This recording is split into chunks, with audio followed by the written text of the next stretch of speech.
They do have a timeout. Decide not to use it. Curry, way downtown. Bang! James on the drive. Anthony for three. Puts it in. You can't keep jumping that high, man. Bryant for the win.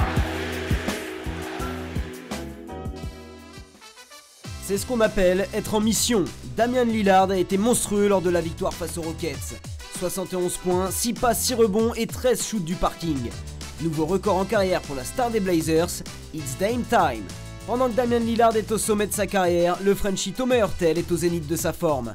Interdit de maillot tricolore depuis qu'il joue en Russie à Saint-Pétersbourg, Hurtel enchaîne les grosses perfs en club, mais souhaite surtout revenir en équipe de France. La Coupe du Monde et les Jeux Olympiques arrivent vite, et le meneur a de grosses ambitions. Croyez-vous en son retour ? Après les 60 ans de Michael Jordan, c'est au tour de son idole de fêter ses 70 bougies. La légende Julius Erving prend de l'âge, mais reste toujours aussi hype. Retour sur une carrière hors du commun. Hype, épisode 19, saison 2. La hype du basket américain est de retour, vous en avez l'habitude, chaque semaine, une petite heure où on parle de basket international et notamment de NBA. On va le faire cette semaine avec un homme qui est toujours fidèle au poste, bien habillé. Aujourd'hui, c'est blanc. C'est blanc aujourd'hui. C'est blanc, c'est Angelo Tsakaraki, comment tu vas ? C'est le thème blanc, amener un peu de pureté dans les débats. Ok, bon, on va voir ça. Hein. T'avances pas trop. Tu m'as l'air très chaud, t'avances pas trop. On va effectivement parler d'un cas, et notamment de Thomas Hurtel là, dans quelques minutes avec toi. On va accueillir, avant que tu dégaines, on va accueillir nos deux Américains. Un homme qui vit du côté de San Francisco, qui se lève, c'est Melvin Carsanti. Comment vas-tu, Melvin ? Écoute, ça va très bien. Salut Sylvain. Salut à Mike Spike Pro et salut aux invités. Antoine, du côté de New York, journaliste pour l'équipe Canal+, notamment, est là. Salut Antoine. Salut. Non, moi, je chambrais un peu. J'ai pas dit que c'était Melvin. J'ai l'impression que c'était Scooby. Ah, ok. Bon. Eh ben, ça commence bien cette émission. On va accueillir, non pas un invité, mais cette semaine, deux invités. On a troqué notre légende du basket français, Fred Weiss, qui sera là dans quelques semaines, pour une autre légende du basket féminin français, multimédaillé avec l'équipe de France, notamment, et aussi avec son club de Tarbes pour un titre de champion de France. C'est Isabelle Yacoubou qui est là. Bonsoir à tous, merci de me recevoir ici, pour une première en tout cas. Eh ben, on est très content de t'avoir. Toujours radieuse Isabelle. Toujours radieuse, le sourire. On va parler de basket masculin, mais également de ce bouquin avec toi, qui vient de sortir, Géante, les matchs de ma vie, par Isabelle Yacoubou et Sandra Bensoussan. On va en parler un petit peu en fin d'émission, ça va nous intéresser. Ça nous intéresse déjà de savoir ce qu'il y a dans ce livre, l'œuvre et surtout l'objectif par rapport à cette écriture. On en fait un point. Dans quelques minutes, on accueille également un homme dont le nom de famille est bien connu maintenant. Mais il a un prénom, Fabrice Wembanyama, qui est promoteur, organisateur d'événements et notamment de camps de basket. Il y a une grosse panoplie de camps de basket à son actif, mais il y a surtout des projets en cours et à venir. Et quand on parle de projets en cours, on parle de Workshop Elite avec DNS, si je ne dis pas de bêtises. DSN. DSN, d'ailleurs, voilà. Bonjour Fabrice, comment tu vas ? Bonjour, merci pour l'invitation. Merci à toi d'être venu. On va parler de ton camp et des actions d'ailleurs actuelles et surtout du camp de cet été. Il y a des passerelles avec la France, pédagogiques aussi pour amener aussi certains étudiants à transiter dans des projets professionnels. France, États-Unis, et Canada d'ailleurs. Donc on va en parler bien sûr ensemble. Voilà, le plateau est posé, les invités sont présentés. On va se lancer tout de suite dans une première rubrique, les news de Hype ou pas Hype.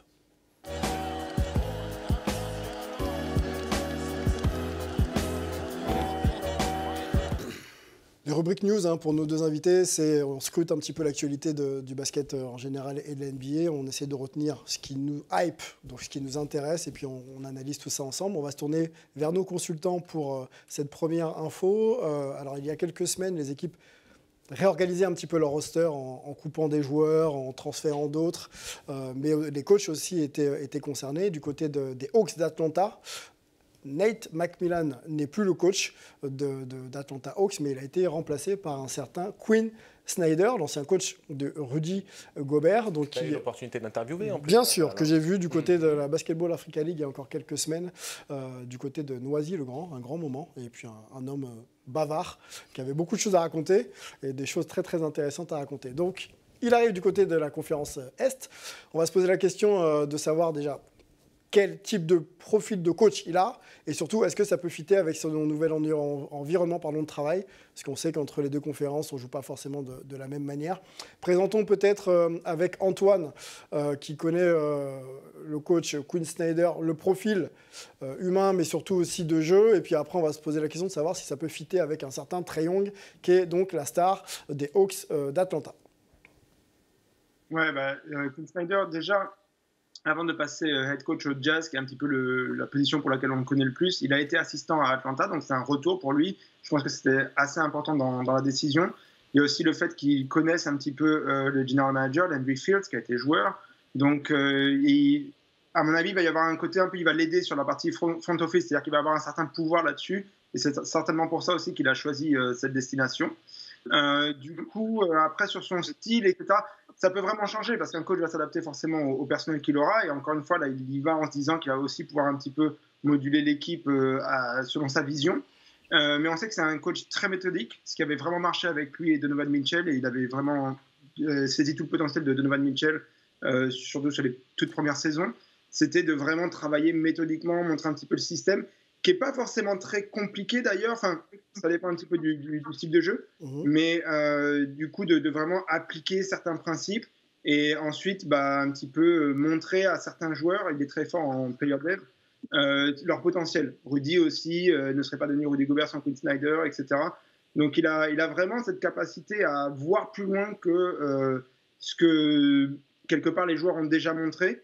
Donc, du côté des Hawks, ça peut être assez intéressant. On sait que c'est une équipe jeune, mais qui a des ambitions, etc. Et ça peut être pas mal là, pour le futur. C'est vraiment à suivre. Le bilan de Quinn Snyder, quand il était coach de Utah, on peut le présenter, c'est 8 saisons avec Utah. Le bilan est positif, 372 victoires, 264 défaites, 6 qualifications en play-off et 3 demi-finales de conférence Ouest. Donc coach plutôt référencé et qui remplace donc Nate McMillan. On peut quand même présenter aussi son bilan. 3 saisons à la tête d'Atlanta, 99 victoires, 80 défaites, donc bilan positif malgré tout. 2 qualifications en play-off et une finale comme de conférence Est. Angelo, sur l'arrivée de Quinn Snyder, de ce que tu connais un peu de la philosophie de ce coach-là, est-ce que tu penses que ça peut fitter avec un certain Trae Young? Gros caractère, joueur aussi un peu imposant quand même. Alors, est-ce que ça peut? Oui. Oui, ça peut. Est-ce que ça va? C'est la question. Et pour moi, ça va dépendre grandement de la capacité du coach à appréhender la personnalité de Trae correctement. Parce que tous les joueurs stars, tous les joueurs haut profil au sein de cette ligue n'ont pas forcément le même management qui doit leur être, on va dire, imposé. Derrière, c'est aussi je veux dire, il y a ce challenge pour Trae Young d'accepter de se faire coacher par un mec où je vais accentuer un peu plus ce qu'a mis en avant Antoine. Je ne veux pas dire qu'il est psychorigide, mais c'est un coach très proche du style de coaching de Rick Carlisle au niveau de son contrôle sur ce qui doit être pratiqué.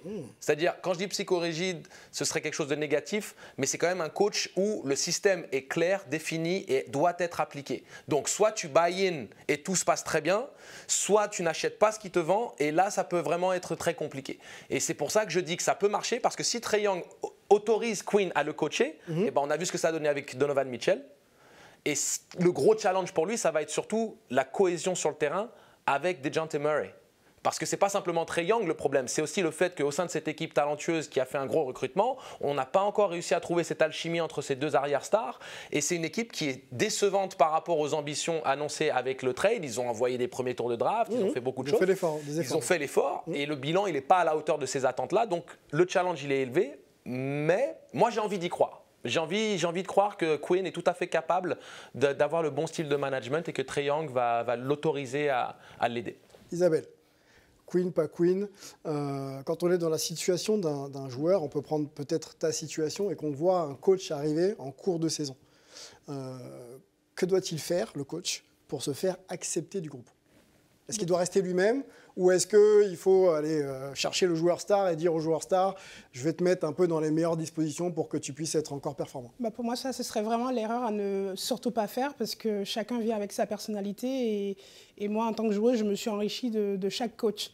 Et je pense qu'en tant que joueur, on a envie de performer. si un coach peut nous emmener vers la performance, évidemment qu'on lui laissera l'opportunité. Et tant qu'on ne l'a pas laissé, on ne le saura pas. Donc, quand tu as envie de gagner, peu importe qui est en face, tu le suis dans un premier temps. En tout cas, naturellement, moi, en tant que joueuse, c'est comme ça que je fonctionnais. Et après, si tu vois que c'est pas pertinent ou tu ne te retrouves pas ou ça dénature trop ton jeu, là, tu enclenches après des discussions pour aller chercher le coach sur le « bon, ben là, je me sens pas très bien dans ce que tu me proposes, mais dans un premier temps, tu accueilles. » Mais tu sais, Isabelle, on a le challenge en NBA, c'est une ligue de joueurs. Oui. Et contrairement à l'Europe, ou quand même que ce soit l'Euroleague, tu as quand même ce charisme des coachs qui sont respectés initialement, même si tu as quand même des joueurs stars qui ont cette influence quelque part ou qui peuvent dynamiter le projet sportif. Mais aux États-Unis, ça commence d'abord avec le joueur. Donc la première personne qui va devoir faire un peu le dos rond, ça va rester le coach parce que c'est la culture actuelle en NBA. Un mot sur la déclaration de Landry Fields, donc, qui est le GM, General Manager des Hawks, au sujet de son choix. Dès notre première conversation, il était clair que Quinn avait toutes les caractéristiques que nous recherchions chez notre futur coach. Il est à la fois incroyable, QI basket, et nous partageons les mêmes valeurs fondamentales, les mêmes philosophies de jeu. Il souhaite avoir une communication et une collaboration honnête avec les joueurs. Donc on sent qu'il y a un coach qui va quand même faire les efforts pour s'ouvrir et s'adapter peut-être au profil de son équipe. On va observer, de toute façon, il arrive, il vient de signer un long contrat. On verra si effectivement il arrive à qualifier les Hawks pour les playoffs. Déjà, ce sera peut-être son premier défi de la saison. On enchaîne avec une autre news, plutôt liée à une performance très très hype, puisqu'on va parler de Damian Lillard, l'arrière meneur même des Portland Trail Blazers. Merci Angelo, je me perds, qui est incandescent là depuis le début d'année. Il a, je crois, plus de matchs à 60 points que Steph Curry, Klay Thompson, LeBron James, Kyrie Irving et j'en oublie, réunis. Combiné. Donc c'est incroyable. On parle d'une performance incroyable qui a eu lieu il y a quelques jours, 71 points avec 6 passes et quasiment 6 rebonds. Voilà les stats qui s'affichent pour Damian Lillard. Et je crois qu'il y a la victoire en plus, c'était contre les Rockets. Ouais.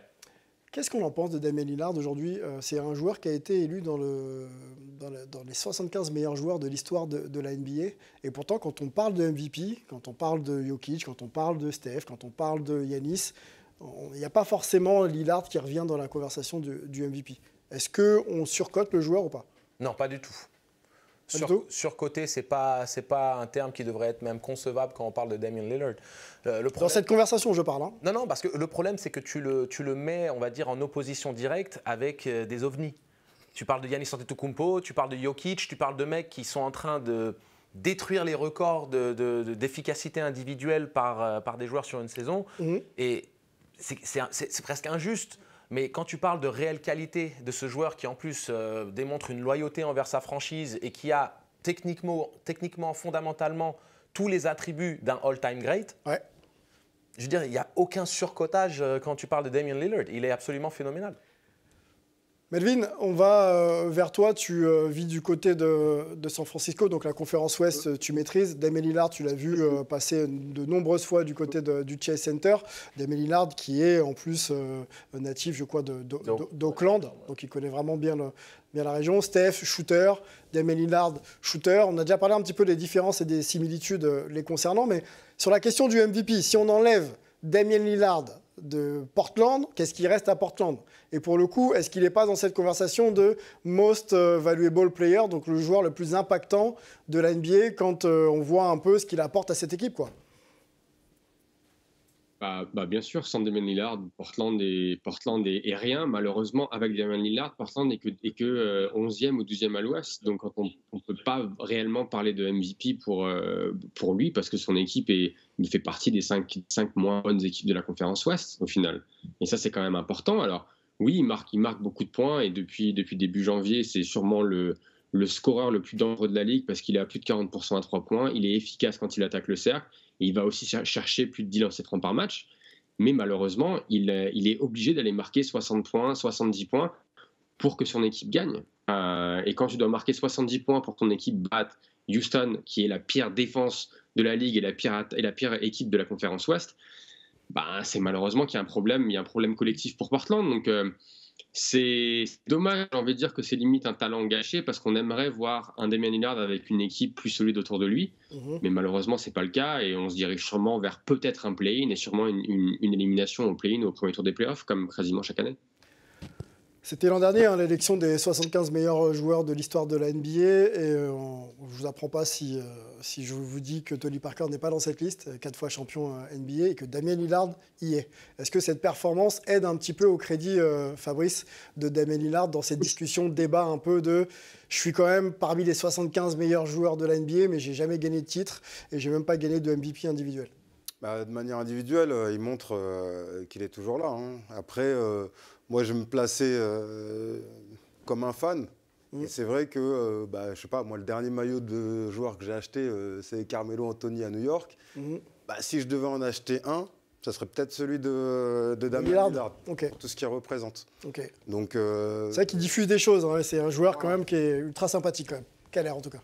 Bon, en tout cas, c'est ce que je retiens. Et puis après, quand il a eu des équipes un peu plus fortes, hein, notamment quand il y avait Nico avec lui, il a aussi écrit des très belles pages, que ce soit dans les playoffs, que ce soit même en saison régulière et tout. On a pu voir que c'était vraiment un joueur sur qui on peut compter dans les moments. Après, voilà, la NBA, c'est au-dessus de Tony Parker? Ça l'amène quand même au-dessus de Tony Parker dans le classement des 75 all-time. Individuellement, oui. Collectivement, non. Il n'y a même pas, on va dire, photo entre la qualité individuelle du joueur, si tu veux, entre Damian Lillard et Tony Parker. Mais par contre, il y a un respect énorme à mettre sur le nom de Tony Parker par rapport à ce qu'il a accompli. Et il mérite non seulement cette considération cette liste, et cette liste. Et le problème, il est ailleurs. C'est des choix comme des joueurs comme Anthony Davis, qui, pour moi, n'ont absolument aucune légitimité dans cette liste, qui n'ont rien prouvé pour détrôner des joueurs, même comme Dwight Howard, où le prime de Dwight Howard était supérieur à Anthony Davis, et tu sors des mecs comme Pau Gasol ou comme... C'est toujours ce problème de pondération, de trouver des critères pour objectifs, pour savoir qui mérite pas. Puis on est encore dans des époques différentes, donc c'est effectivement difficile de juger. En parlant d'époque, on va retourner un petit peu en arrière et parler d'un certain Dr. J qui a fêté ses 73 ans il y a quelques jours.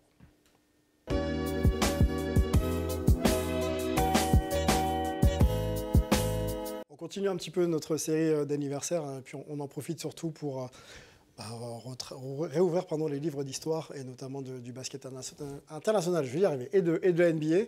Et on va parler d'un certain Julius Erving, Dr. J, peut-être le Jordan avant l'heure, finalement, un joueur très spectaculaire, très aérien. On va retracer un petit peu les principaux faits d'armes de sa carrière avec Melvin, puis on va en discuter ensemble après.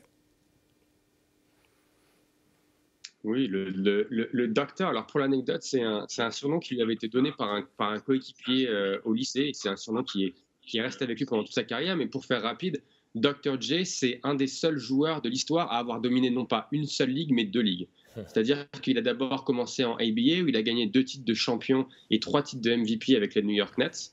Et puis après la fusion entre la ABA et la NBA en 1976, il a été transféré aux Sixers, où il gagnera au final un titre de champion en 83. Il sera aussi élu MVP en 81. Et on voit aussi ses nombreuses sélections au All-Star Game. Et quand il est aux Sixers, c'est vraiment l'apogée de la rivalité entre ces Sixers et Larry Bird et les Celtics, qui rencontrent 4 fois en 6 ans en finale de conférence Est, mais aussi avec les Lakers de Magic Johnson et de Kareem Abdul-Jabbar, qui les rencontrent 3 fois en 4 ans en finale NBA.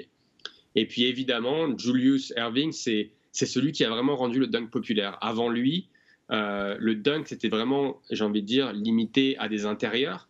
Et lui a amené vraiment une certaine grâce, une certaine classe au dunk. Et c'est le premier joueur, comme tu le disais, Sylvain, à avoir joué dans les airs. Et c'est ainsi pour ça qu'il était devenu l'idole de Michael Jordan.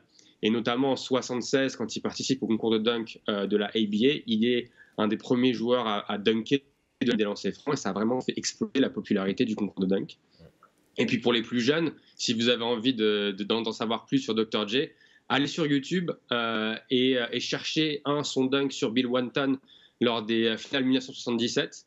Son lay-up de folie contre les Lakers où il passe sous le cercle, on a l'impression qu'il sort du terrain et il arrive à marquer un lay-up de l'autre côté contre les Lakers en finale 81. Et enfin, évidemment, le dunk sur Michael Cooper dans les finales 83, le Rock the Baby dunk.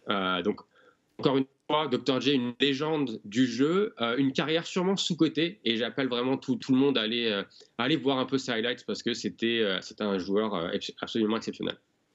YouTube pour ça, hein. On fait la pub de cette célèbre compagnie, mais bon, ça nous permet aussi d'avoir quelques belles images. Quand même des bons côtés, il y a les excès, mais il y a surtout les bons côtés. Les bons côtés. On peut reprendre le palmarès quand même de Dr. J, donc un titre de champion NBA, 2 titres de champion ABA, et puis il y a 16 All-Stars quand même, hein. 7 All-NBA Team, 5 All... Ouais, exactement, ça fait beaucoup. 2 titres de MVP du All-Star Game.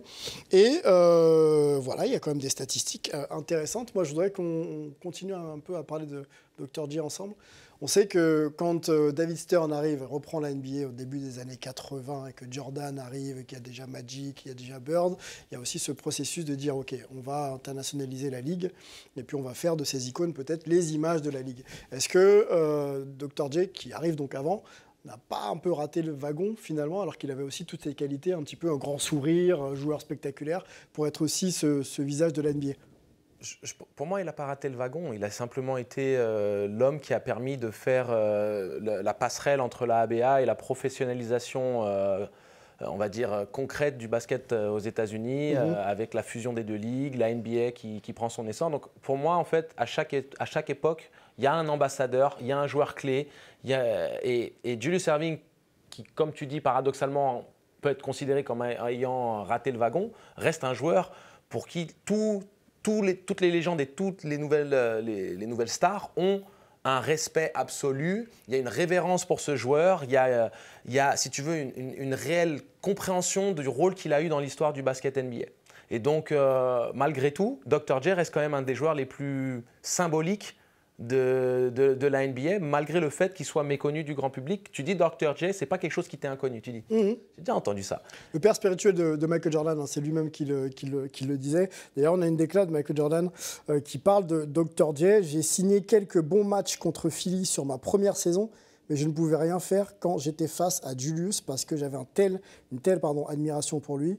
J'étais simplement heureux de partager le parquet avec lui. Donc quand Jordan, en général, on ne va pas trop donner d'éloges à certains joueurs. Donc quand on a une éloge comme ça, ça place un petit peu le bonhomme. C'était David Thompson, Julius Erving, c'était ces joueurs-là qui étaient extrêmement aériens, spectaculaires. Et puis Jordan, c'est l'héritier. Et c'est un peu ça aussi. Tu as ces joueurs qui inspirent la génération d'après. Et Julius Erving fait partie intégrante de cette histoire. Et c'est ça qui fait que ces émissions sont importantes. De faire découvrir la nouvelle génération les légendes du passé, parce que ce devoir de mémoire, c'est quelque chose qu'on doit absolument pérenniser.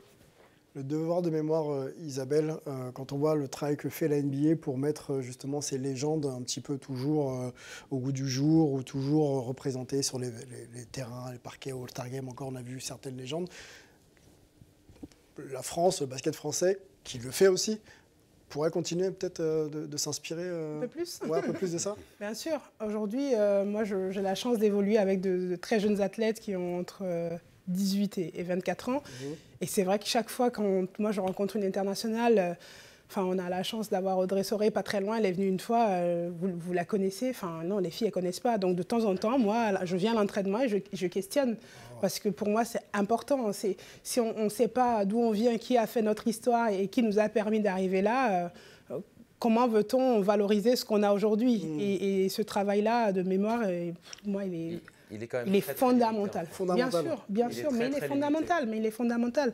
Il y a quelques personnes qui le font. Hein. Je pense à l'association des anciens basketteurs, là, les anciens internationaux, ils le font de plus en plus, mais voilà, ça reste quand même encore un peu... Encore beaucoup de choses à faire. Ouais. Bon, le message est passé, effectivement.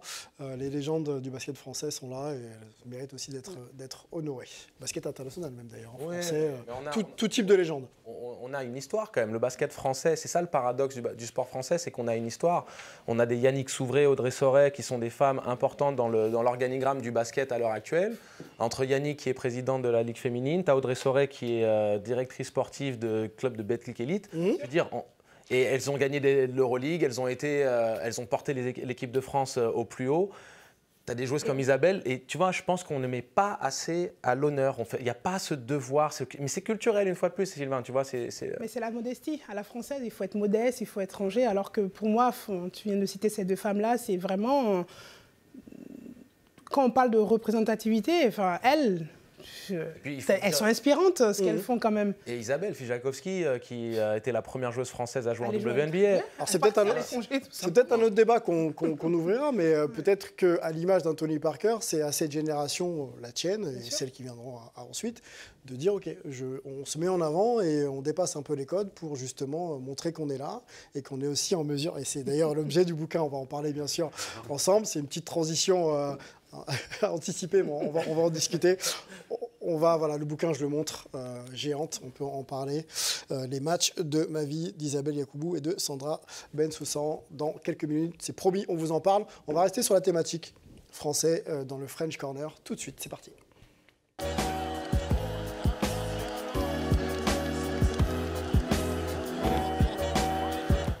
Angelo, c'est le moment de sortir les pistolets. On discute ensemble dans le French Corner du cas Thomas Hurtel qu'on avait déjà évoqué il y a quelques semaines dans Hype. Suite à cette mise à l'écart du joueur, on se redonne peut-être un petit peu d'éléments de contexte. Thomas Hurtel, déjà, pour ceux qui ne le connaissent pas, on peut vous le représenter en image. Donc, c'est un joueur, bien sûr, de l'équipe de France multi-médaillé. Alors, voilà les infos. Vice-champion d'Europe, quand même, 2022. Il y a du vice-champion olympique, surtout avec l'équipe de France à Tokyo. C'était récent. Il y a 2014, médaille de bronze. Et il y a champion d'Europe, quand même, en Slovénie, 2013. Donc, 10 ans avant, c'est donc un taulier, quand même, de l'équipe de France. Un joueur aussi impactant, hein, pour ceux qui ont vu les images dans les victoires et même dans les défaites, un joueur très très investi et respecté, qui a souhaité, à la suite de la dernière campagne de l'équipe de France, prendre son destin en main et donc aller signer dans un club russe, le Zénith Saint-Pétersbourg, sauf qu'auparavant, une charte avait été proposée, ou voire plus que proposée aux joueurs, imposée aux joueurs, proposer aux joueurs pour que certains... Pour pouvoir jouer, il fallait la signer. Voilà, pour pouvoir jouer l'équipe de France, il fallait pouvoir effectivement signer cette charte et donc s'exclure de tout championnat et de tout horizon, on va dire, sportif qui pouvait poser problème, notamment la Russie. Quand on parle de Russie, bien sûr, on parle du conflit Ukraine-Russe. Hein. Vous êtes au courant. Donc, on a suivi pas mal de déclarations sur les réseaux sociaux. Thomas s'est positionné, la fédération s'est positionnée. Thomas est pour l'instant un joueur insélectionnable du point de vue de l'équipe de France. Sauf que là, récemment, il s'est, donc, pour nos confrères de Ouest France, exprimé sur son cas.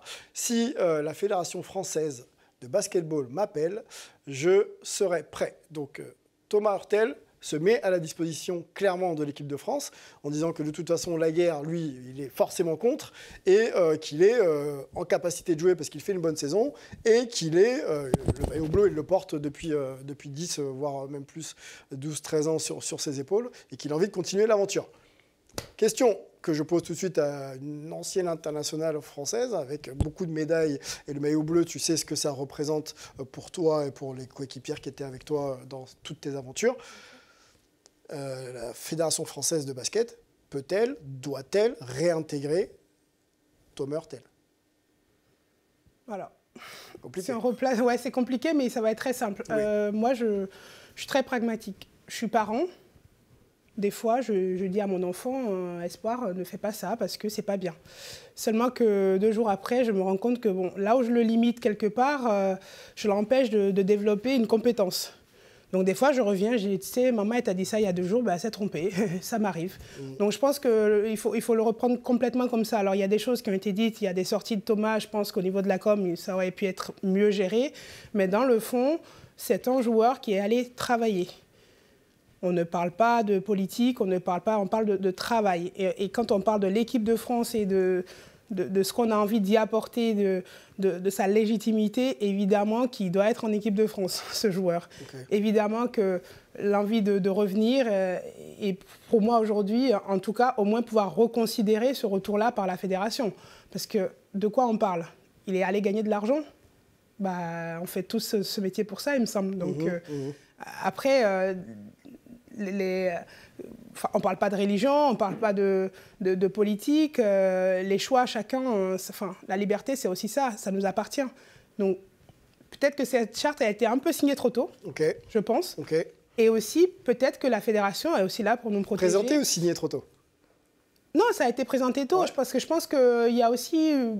J'étais pas à l'intérieur, mais j'imagine qu'au début de cette guerre-là, on se dit, oh là là, les choses peuvent s'emballer, on va essayer de sécuriser aussi par rapport à nos joueurs, ne pas prendre de risques. Des précautions, quoi, peut-être. Ouais, on a vu Griner en prison, ne pas risquer d'avoir des joueurs français dans des goulags. Ça peut s'entendre, hein. Ben, bien sûr, ça peut... n'a jamais été l'angle qui a été pris. Alors, je suis complètement d'accord, et je ne suis pas à l'intérieur, je ne sais pas ce qui se passe à la fédération. Bien sûr, Isabelle, je dis juste qu'à un moment donné... C'est un éclairage qu'on n'avait pas évoqué ensemble. Le travail de la fédération aussi, c'est de nous protéger, nos joueurs.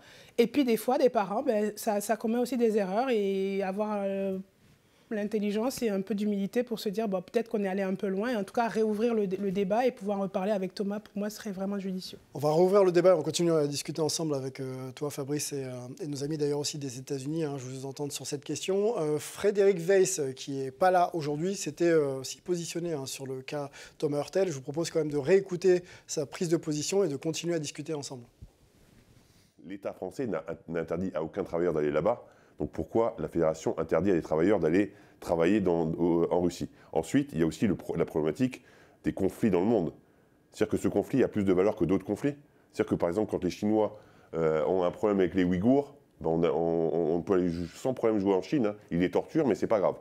Mais par contre, quand les Russes envahissent l'Ukraine, ça c'est très grave. Et la fédération se positionne. Moi je pense qu'il y a des conflits partout dans le monde. Et soit on est suffisamment rigoureux pour dire on va jouer nulle part et on respecte, et je pense que ce serait une posture tout à fait respectable au moins, soit on dit de toute façon il y a des conflits partout et on ne peut pas prendre position pour qui que ce soit. Antoine, tu es français expatrié, mais français quand même, donc le maillot bleu, ça compte, j'imagine. La position de Thomas Hurtel qui se remet un petit peu en course et la position de la Fédé, comment on peut appréhender un petit peu un rapprochement entre les deux? Ouais, des fois, on est plus français quand on est à l'étranger que quand on est chez soi. Mais bon. Du coup, en fait, ce qui est compliqué, c'est est-ce que c'était vraiment la position de la fédération de mettre en place ce genre de charte juridiquement, légalement, quelle valeur ça a vraiment? Est-ce que c'est vraiment une espèce de code interne? Donc après, ça leur appartient, donc ils font un petit peu ce qu'ils veulent, mais si la fédération est censée un petit peu, quelque part, guider les joueurs, mais aussi un petit peu représenter le public français, ou est-ce qu'il y a eu un petit peu une consultation, tout ça? Est-ce que c'était une prise d'opinion publique comme ça? Est-ce que c'était une émotion sur le moment? Cette guerre, elle a plus d'1 an. C'était il y a quelques jours, l'anniversaire. Triste anniversaire, d'ailleurs. Donc, il faudrait prendre un certain recul, effectivement, comme disait Isabelle, par rapport à ce qui a été dit à ce moment-là, et réévaluer un petit peu tout ça. Moi, je n'ai pas à donner d'avis. Voilà, après, voilà, en tant que fan, on se rappelle tout de ce qu'a apporté Thomas. On sait qu'on a des objectifs élevés pour la Coupe du Monde, pour les Jeux Olympiques. C'est quand même des choses à vraiment prendre en compte quand on a des décisions à prendre, quoi. Alors la réponse du président de la Fédération française, Jean-Pierre Suita, qui date du 26 février 2023. Donc il parle du bureau politique, puisque c'est le bureau politique de la Fédé qui prend des décisions. Donc le bureau politique a pris ces décisions et seul le bureau fédéral peut la modifier. Aujourd'hui, il n'y a pas de débat. Thomas ne fait pas partie des joueurs sélectionnable. Donc là, c'est la réponse à la prise de position de Thomas de revenir un petit peu dans le circuit équipe de France. Fabrice, on sent que l'affaire est bloquée là quand même. Ouais, l'affaire est bloquée. C'est un peu dommage parce que on est censé être apolitique et là, c'est la politique qui prend le dessus sur le sport. Et ça, c'est vraiment le gros point noir de cette histoire.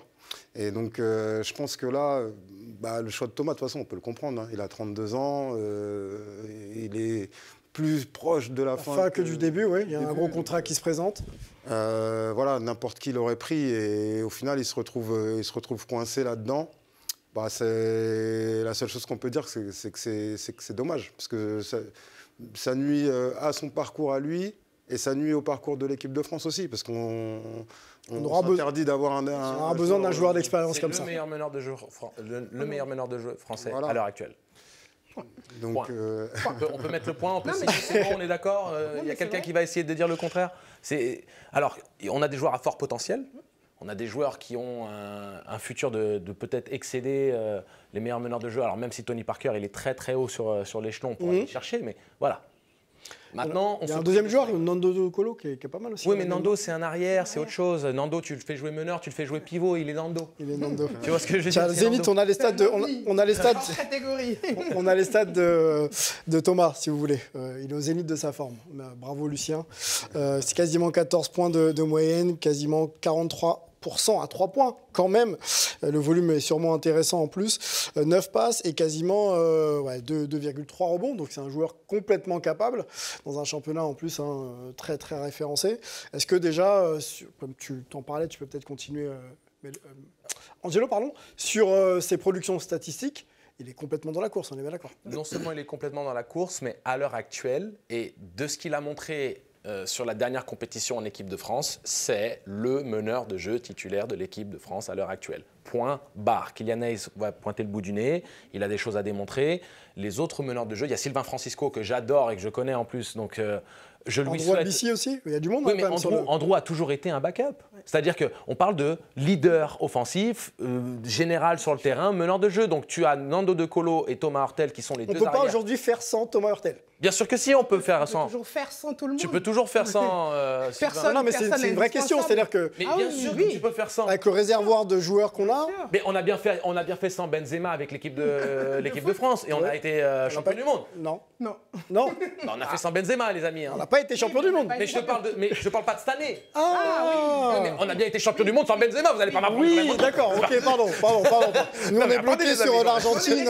Ah ouais, oui, non, mais sur le dernier, pas de souci. Mais moi, je vous parle qu'à l'époque, ça avait été un énorme problème. Benzema, pas sélectionné, on est champion du monde. Donc, on peut faire sans les joueurs. Il y a juste certains points et je vais faire vite. Premier point, on parle de potentiellement vouloir protéger les joueurs en signant cette charte. Eh ben, on est des humains qui maîtrisons parfaitement la langue française, la langue de Molière. On peut écrire noir sur blanc que dans l'attrait, l'intérêt, la volonté de protéger les joueurs, nous faisons cette charte pour s'assurer qu'il n'y ait pas d'indisponibilité de nos joueurs. Et suite à ça, le joueur prend sa décision en toute conscience et en plus, on ne peut pas l'empêcher. Ça, c'est numéro 1. Numéro 2, déontologiquement, c'est profondément gênant d'imposer une charte quand le gouvernement français ne le fait pas et qu'aucune autre fédération sportive ne le fait. Et en plus, nous, et on le disait avec Isabelle en coulisses, on aime la fédération française. On est tous les deux internationaux. On veut tous les deux que les équipes de France ramènent des médailles et on a nous-mêmes porté haut et fort les couleurs de la nation et on a cette appartenance, on a cet amour du maillot. Mais à un moment donné, on est des humains et on ne peut pas demander à quelqu'un de faire des sacrifices. Ah, vous voulez pas que le mec aille prendre son 1,2 million ou je sais pas combien il va prendre? Eh ben, vous mettez vos attributs sur la table et vous dites, tu prends un autre contrat et nous, on compense la différence. Ouais. Tu fais ça, je suis avec toi. Tu fais pas ça, tu n'as pas le droit de parler. Bon. Enfin, je pense que comme ça, c'est clair. Bon, je pense que les discussions n'ont pas dû aller dans ce sens. Hein, sinon, non, mais forcément, mais c'est le problème. On l'aurait su. Mais c'est le problème. La prise de position de Boris Dio, légende du basket français, général manager des équipes de France maintenant. Selon le club où il joue, la décision passera devant un bureau fédéral. Moi, je suis toujours content que des joueurs aient envie de jouer pour l'équipe de France. Donc, et là, je vais lancer Melvin. Boris, qui est plutôt un petit peu normalement bien tranché, ouvre un peu quand même la porte. Hein. On est bien d'accord. Melvin, qu'est-ce que tu en penses? Moi, j'imagine Boris avec le verre de vin en train de dire ça, tu vois. Moi, je suis toujours content.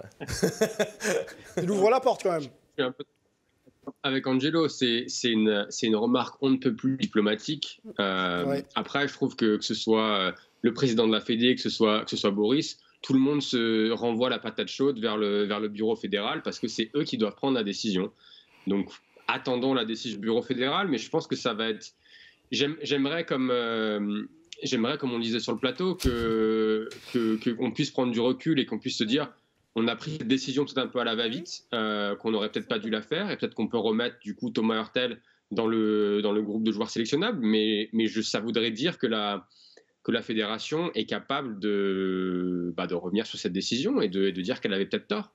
Est-ce que la fédération est capable de faire ça? Ça, j'en sais rien, mais je l'espère. Melvin, Sylvain, tu sais très bien. Et ce sera le mot de la fin. Ce sera le mot de la fin sur ça. Tu sais très bien que dans la société actuelle dans laquelle on vit, qui vois-tu dans le milieu politique ou dans les milieux fédéraux sportifs capables d'admettre leurs erreurs ou de simplement dire nous sommes positionnés? C'est donc le mot de la fin. Parce que la notion politique, on ne va pas rentrer dedans aujourd'hui, monsieur Zakarakis. On sent que vous êtes très chaud. On fera ça en off tous les deux, si tu veux bien. Avec plaisir. Avec plaisir. Bon, allez, restons chauds. On va discuter maintenant avec nos deux invités dans les deux ITV décalés.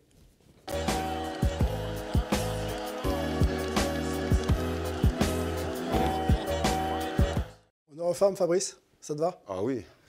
On y va, Isabelle. Le bouquin Géante, les matchs de ma vie, par Isabelle Yacoubou et Sandra Bensoussan. On connaît ta carrière.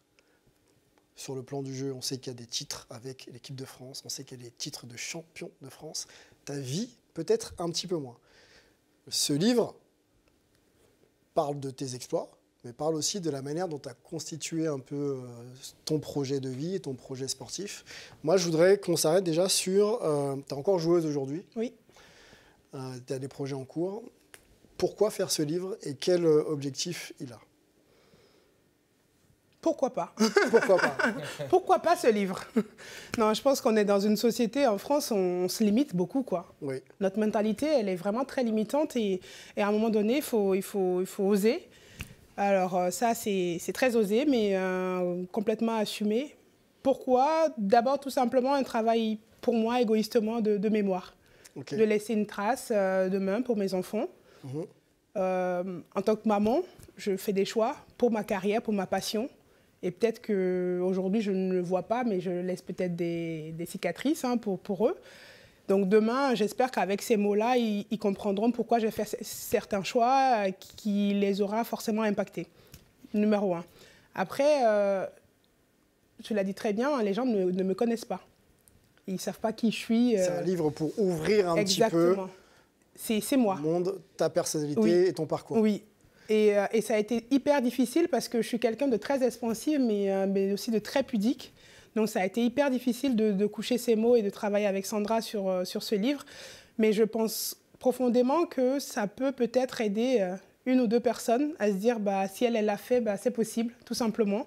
Et dans ce livre, alors tu parles d'exploits, mais je pense que ceux qui liront les matchs de ma vie se sont joués en dehors du parquet. Allons sur cet angle-là, puisque on comprend à travers la lecture du bouquin que la construction n'a pas toujours été simple. C'est ça. C'est-à-dire que, ok, il y a des exploits, il y a des victoires, mais tu es passé par des moments de difficultés, voire de doutes, qui valident aujourd'hui bien sûr tout ce que tu fais, mais c'est ce que le livre aussi raconte. Oui, mais je pense, comme tout le monde, et on le disait tout à l'heure par rapport à la fédération, ce qu'on ne retrouve pas beaucoup, c'est que l'athlète de haut niveau est formaté pour performer et pour compartimenter. Et pour, c'est la performance et tout est mis en œuvre pour mettre ça en valeur. Et on oublie de parler de tout ce qu'on a laissé sur le côté, du mal qu'on s'est fait, qu'on accepte de recevoir et qu'on accepte de se faire. Et ça, c'est important à un moment donné de le remettre aussi en lumière et de se dire, oui, on a construit quelque chose, mais on a cassé aussi pas mal d'autres choses. Quel a été le plus gros mal, justement?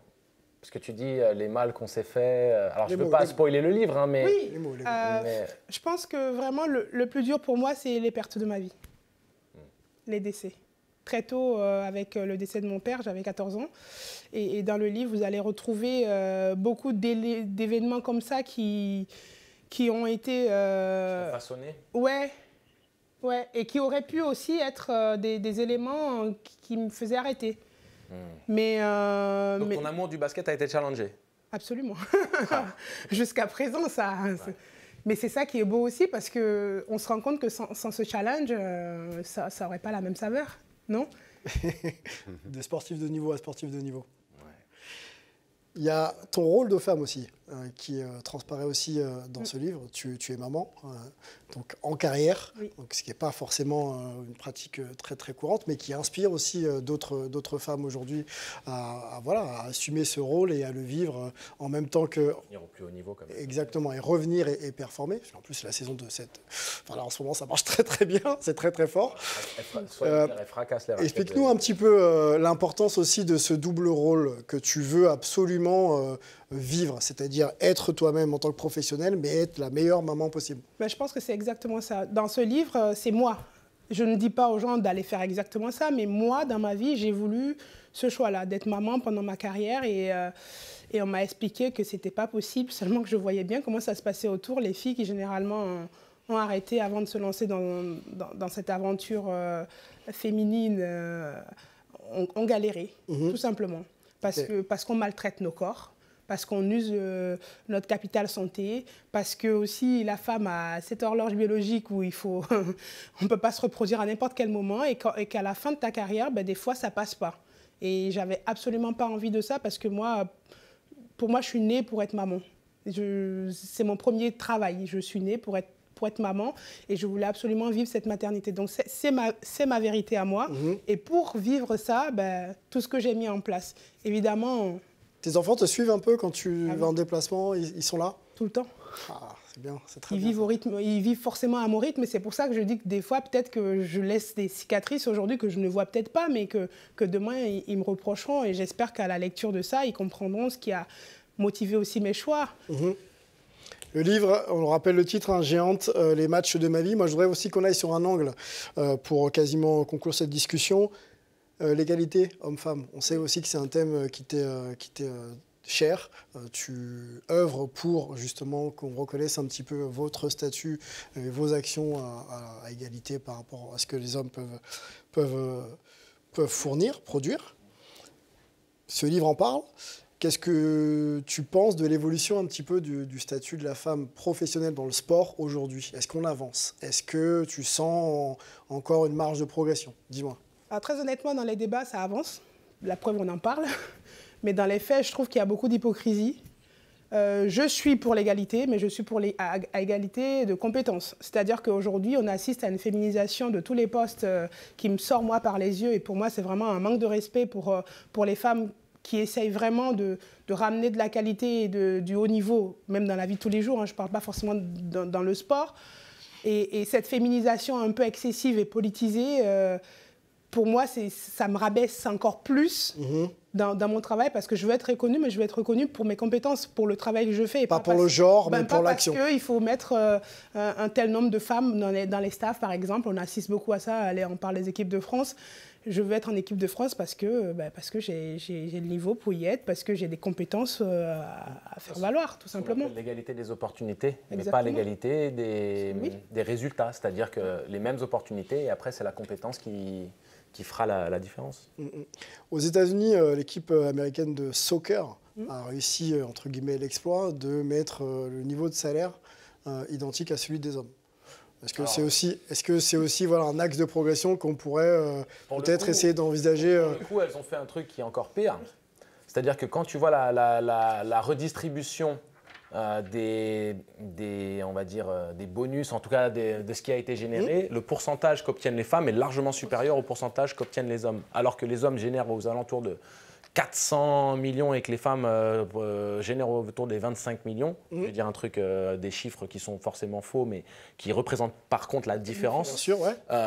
Les hommes prennent un pourcentage de 3% et les femmes aux alentours de 10%. Au niveau de la redistribution. Est-ce que c'est ce que... Et ça dessert justement Moi, ce que je disait... suis absolument... C'est exactement l'exemple parfait de ce que je ne veux pas. Okay. Ce que je veux, c'est vraiment qu'il y ait... Moi, j'ai aujourd'hui une fille... Bien sûr, à la compétence. À la compétence, je vais être... génère surtout. Oui. Il y a cet aspect-là. Et aujourd'hui, on parle de ce bouquin. Des médias, mais c'est vrai aujourd'hui parce que aussi les gens ne consomment pas. Les médias, on parle de l'exposition du sport féminin. On dit, mais oui, mais ça n'intéresse pas. Mais arrêtez, les médias, vous donnez ce que les gens consomment. Donc, si vous en mettez, ils vont le consommer. Mais ça intéresse plus qu'on ne le pense. Mais après, c'est aussi cette capacité à faire un packaging qui soit attrayant. Je pense que, par exemple, la Ligue féminine de handball fait du bon boulot pour promouvoir la Ligue. Je pense que la Ligue féminine de basket, surtout avec le partenariat qu'on a avec Sport en France... Oui, Ligue, on peut le rappeler, diffuser sur notre antenne. C'est ça, exactement. Donc, je pense que les outils de promotion existent. Le bouquin aussi existe pour toutes les personnes intéressées. On ne doute pas que vous le saurez. Il faut aller se le procurer. Géante, les matchs de ma vie. Isabelle Yacoubou et Sandra Bensoussan aux éditions l'archipel. On va remercier Isabelle qui va finir quand même l'émission avec nous. On va ouvrir une deuxième interview avec Fabrice Wembanyama qui a un nom hype en ce moment. Désolé Fabrice. Victor Carton, peut-être l'un des joueurs les plus emblématiques que le basket ait connu. On va le laisser grandir, mais pour l'instant, ça part bien.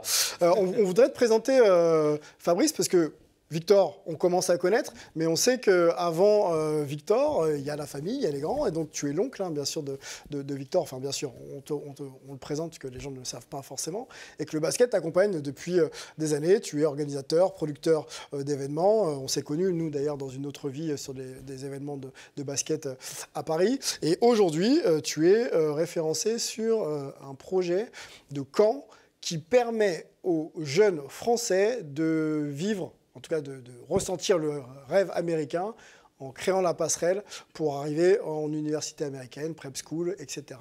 Est-ce que tu peux déjà nous expliquer un peu ton parcours brièvement, et surtout la genèse de ce projet ensemble? Oui, tout à fait. J'ai un parcours qui est assez long, qui a commencé comme recruteur. Je recrutais pour un agent. On peut le donner le nom d'agent quand même, non? Il s'appelle Olivier Mazet. Olivier Mazet, qu'on connaît ici, qu'on salue. Oui, il y en a quelques-uns qui le connaissent autour de la table. Ouais. Et donc j'ai commencé comme ça m'a mis le pied à l'étrier. Puis ensuite, j'ai fait pas mal de marketing. En termes de marketing sportif, j'ai pu bosser notamment sur la communication de la NBA, sur la France, sur des grands événements, l'Euro de foot 2016, enfin voilà, pas mal de choses. Puis j'ai toujours gardé cette ligne où sur mes temps off, je coachais par-ci, j'organisais un camp par-là, un tournoi. Des universités américaines qui sont quand même venues grâce à tes efforts du côté de Paris avec le camp AMW. Voilà. Tu as travaillé aussi, je crois, autour de la Hoops Factory, Nike Hoops Factory de l'époque. Je te fais avancer un peu parce que je voudrais vraiment qu'on arrive sur l'actu et notamment le DNS Elite Workshop, qui est donc un événement porté par l'association quasiment du même nom, que tu as créé avec Alexis Plumet. Ouais. Le but de cette association est donc, explique-nous un petit peu les événements que vous produisez à l'intérieur. Eh bien, avec Alexis, alors je l'ai eu comme enfant sur un camp. Ok, ça marche. Et voilà, c'est vous dire le nombre d'années que j'ai passé là au bord des terrains. Mais voilà, là, il est au Canada, il est coach, il est assistant coach sur un collège. Et pendant la pandémie, en fait, on recevait des coups de fil de gamins qui étaient bloqués aux États-Unis et qui n'avaient pas de porte de sortie. Ils n'avaient pas d'école, ils n'avaient plus rien, etc. Et donc, on a commencé à en aider un, on aidait deux, on était trois. Et donc, on s'est dit que on allait créer notre propre système. Là, du coup, on a commencé par un camp, on le fait sur Noisy-le-Grand. Donc, moi, je coach. En 93, ouais, dans 93. Pour ceux qui ne connaissent pas, Noisy-le-Grand, je crois que c'est positionné sur chaque vacances scolaires. On essaye sur plus ou moins chaque vacances scolaires. Il y a quelques images d'ailleurs qu'on voit là. Voilà, on peut voir les images. Et donc, on réunit entre 30 et 60 gamins à peu près pendant 3, 4, 5 jours. Ça dépend des fois. Et puis, on essaye de faire en sorte que ces enfants qui ont des projets d'aller aux États-Unis, qu'on puisse les préparer sur le terrain, par là. Et puis, en dehors du terrain aussi. Donc, un cadre pédagogique, c'est ça, accompagnement, remise à niveau aussi sur des matières, sur l'anglais, pour être éligible justement à leur propre projet, c'est ça? Tout à fait. Et puis, on a toute la dimension aussi de la préparation physique, la préparation mentale. Voilà. Angelo pourra nous raconter, il a vécu cette expérience. Aller aux États-Unis, c'est... Une autre fois, Angelo, s'il te plaît. On sait que tu as beaucoup de choses à dire. Une autre fois. Ça chamboule une vie. On va prendre l'emploi du temps d'un élève en prep school. Il commence à 5h30, il se termine à 21h. Okay, donc il faut pouvoir effectivement s'adapter à ce nouveau rythme de vie. Et vous, votre rôle, c'est justement de rendre un peu le rêve possible, mais avec justement toutes ces contraintes qui existent et qu'il va falloir à un moment donné assumer. Il faut éduquer les enfants et les parents. Tu sais bien, on a souvent mentionné mes camps TCB, et on est dans la même volonté d'aider et d'accompagner les gens, parce que la passerelle France-États-Unis vient avec un sac d'éléments à maîtriser. Et de contraintes. Et de contraintes, et il faut le maîtriser. Il y a beaucoup d'enfants qu'on a envoyés au casse-pipe par le passé, avec des gens un peu véreux qui ont escroqué les parents. Quand je dis on, c'est en France. Hein. Bien sûr. Bien sûr. Non, mais il faut aussi expliquer que ça existe. Ouais. Oui. Mais ça existe, et c'est ça le vrai problème, c'est qu'il y a beaucoup de gens un peu véreux qui ont profité justement du rêve américain pour vendre ce rêve en échange d'un bon billet. Et les gamins partent là-bas, sont au final dans des mauvaises situations et reviennent. Et je sais que Fabrice fait tout pour justement prévenir de ce genre de problème. Et on a besoin de plus de gens comme ça. Juste l'actualité, pour conclure avec toi, Fabrice, c'est plutôt le camp qui aura lieu donc, du 10 au 20 juillet prochain à Washington. On fait l'Americamp, donc voilà, on passe... Fini Noisy-le-Grand, on va directement à Washington. Okay. Donc on élargit un peu les murs. Voilà, c'est ça exactement. Et donc on a 24 enfants, 24 jeunes là, qui vont avoir la possibilité là, de s'entraîner à l'américaine avec un coaching staff moitié-moitié, hein, moitié américain, moitié français. Se préparer, il y aura des cours d'anglais aussi dans la journée. Donc voilà, ils vont vivre l'expérience américaine pour se rendre compte vraiment de ce qu'est le projet pour éventuellement le valider et s'inscrire dans la durée. C'est ça. Et après, l'idée, c'est qu'ils puissent avoir ce premier goût-là, voir s'ils sont faits pour qu'on puisse, après, derrière, les mettre dans ce système-là. Isabelle aurait aimé, hein. Moi aussi, hein. Clairement. Après le niveau d'anglais de l'époque. C'est plus simple pour les filles que pour les garçons. C'est-à-dire que, imagine Isabelle, à l'époque, en ayant, on va dire, les opportunités d'aujourd'hui, si elle avait mentionné le fait d'avoir la volonté de partir aux États-Unis, mais elle aurait eu toutes les plus grandes universités américaines qui lui auraient développé. Moi, j'ai eu peur parce que je ne parlais pas anglais. Mais c'est le gros challenge. Donc, il aurait fallu rencontrer DSN Workshop Elite et l'action de Fabrice qu'on va remercier. Très bonne action. On suivra d'ailleurs. Au passage, je dis bonjour à Antoine, avec qui j'avais eu la chance de partager la table en 2015 là, à New York.